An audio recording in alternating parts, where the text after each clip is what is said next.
There was a time in my life, even in ministry, I was already pastoring, I was already doing what I felt was the Lord's work, but I was the very standard, very typical, programmatic pastor who, before he implemented a ministry program, didn't ask if this was biblical, didn't ask if this was something God wanted, but asked, what would the people want? I was one of those guys. And I think in my study, in my time, by the grace of God, the Lord showed me that I didn't have the right to do those kinds of things, that He was holy, that He had given us His instructions of how He wanted ministry to be implemented and executed. And I remember I came to a point where I looked at what I was doing and I looked at the testimony of Scripture, its precepts and principles and patterns, and thought, wow, I'm wrong. I'm not doing this right.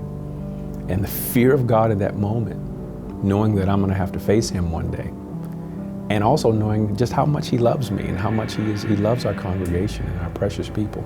The fear of God was the motivating factor to do what was necessary.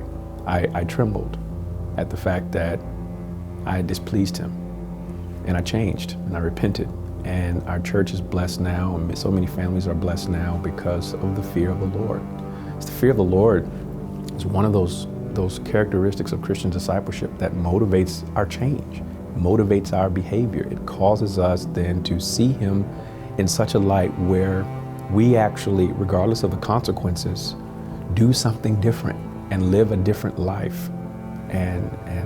So I think that's the one thing that sticks out of my mind. I remember even as a pastor trembling that I displeased the Lord, and even the thought of that was too much to bear. And so we had to make some adjustments.